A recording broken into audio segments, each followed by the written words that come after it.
Hi, my name is Amelia Haberland, and this presentation will be all about women playing sports.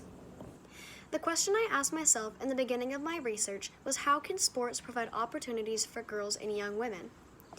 After weeks of analysis, I came to the conclusion that girls and young women can use older, more experienced women playing in professional sports as a role model to participate in sports themselves, and by partaking in sports, can gain confidence and leadership skills that will undoubtedly help them become successful later in life. A little background to put you into perspective. The amount of girls playing sports in or out of school is fairly different than the amount of boys playing sports. According to the World Health Organization, in 2012, there was around 32% of boys ages 11 to 15 actively participating in sports, while only 17% of girls at the same age did. In turn, girls are unable to achieve the confidence and leadership skills that boys do by playing sports at such a young age. To add on, girls of color have an even higher difference between the amount of boys of color playing sports and especially white boys. Typically, in high schools where the majority of the population is white, there's less spots for girls to play sports. For every 100 students, there's around 62 spots available for boys to play on team sports and 51 for girls. In comparison, in high schools where the majority of the population is people of color, there's less spots for anyone to play sports, but much less for girls. In this case, for every 100 students, there's 30 spots for boys and 20 for girls. In simpler terms, white boys have the most opportunities to play sports at a young age, while girls of color have the least. Overall, girls of color are the least included in sports at a young age, whether that be for the lack of opportunity or just the lack of interest. However, there's still hope for these girls to gain those skills in the future. One way of getting girls to play sports is by having a role model.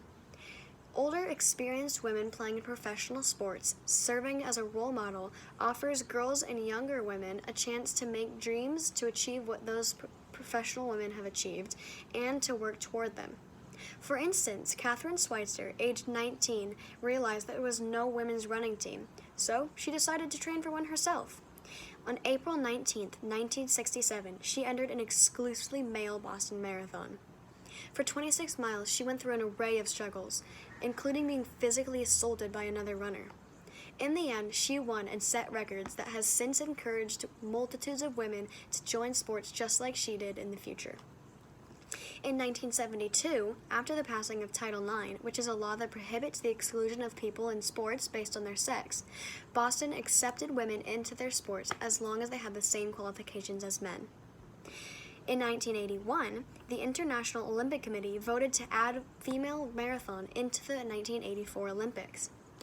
Following the passage of Title IX, which was only created because of brave women like Kathrine Switzer who were willing to break gender barriers, there was a 545% increase in the amount of women in college playing sports and a 990% increase in the amount of girls in high school playing sports. This leads to generations of able, confident women who take the lessons they learn on sports into the working field.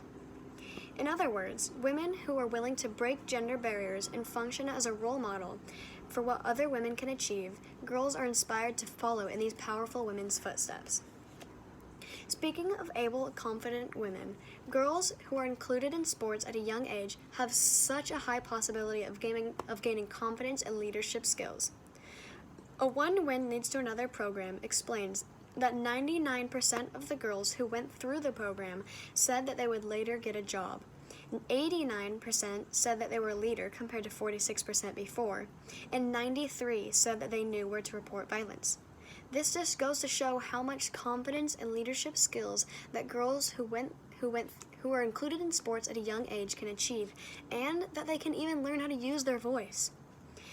We can see this already in effect when we look at the Fortune 500 companies, which are America's top 500 companies.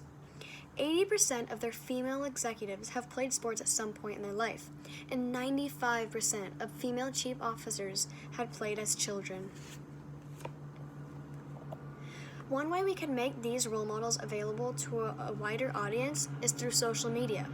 Because everyone owns a phone or some type of electronic device as I'm using here today, it's easy to reach all of these people through social media like the news or Instagram. That's why social media is such a great way to broadcast female sports. Already, large companies have been sponsoring and modeling female athletes, and each time they earn more and more attention and money. For example, Visa and Nike's revenue increased just for sponsoring U.S. women's national teams. Visa's revenue went up by 2,700% and Nike's by 1,000. As you can see, bringing awareness to women's sports not only provides a role model for the deeper, more excluded portions of society, but it's also just a win-win for the companies who make more money. However, there are bounds to what can and cannot happen. First of all, each family has their own limited resources, which means not all of them will be able to provide the necessary time and money that it takes to have your child included in sports. Thus, social media would have no effect on their ability to play. Also, it's difficult to encourage large companies to broadcast female sports because not all the viewers are even interested in watching female sports as they are in men's. So, why would a big company choose to broadcast female sports if they aren't even making money off of it? In conclusion, women in professional sports holds the power to persuade girls and younger women to participate as well, and by partaking in these sports, they'll gain confidence and leadership skills that will help them succeed later in life. And presenting female athletes on social media is one of the best ways to bring awareness to their successes. The question that I'm being asked is, what information did you need that you weren't able to find or locate? And something I wasn't able to locate was how far women have come, or especially how far women of color have come, like since the 1900s till now, that sort of thing. I spent a lot of time looking up things like trends of girls in color in sports, or how far have women in sports come, and the only articles I was able to find were like where they are now, or top 10 famous female athletes, like, things that just aren't related to what I was asking. Also, a lot of the articles, when I searched up how far girls of color have come, it just stated what their disadvantages that they're facing are now, instead of what disadvantages that they've overcome in the past. So it wasn't really focusing on trends. Yeah. Another one is, how did you use the conclusions or questions of others to advance your own research? And I said, one of my group members in the beginning, when we were going over the stimulus packet, Sophia Arzola, she brought attention to the fact that Serena Williams, being a professional sportswoman, was able to influence like a ton of people, especially people of color, and including the author of the text that we were reading. And that was kind of like my foundation for the essay, because once I realized that she was a role model, I connected it to the Empowering Women Through Sports article, where it spoke about how girls gained skills from sports. So, like with Serena Williams being a role model, they were encouraged to be introduced to sports where they gained those skills. So that was just kind of my whole point in the essay, which she really helped me figure out.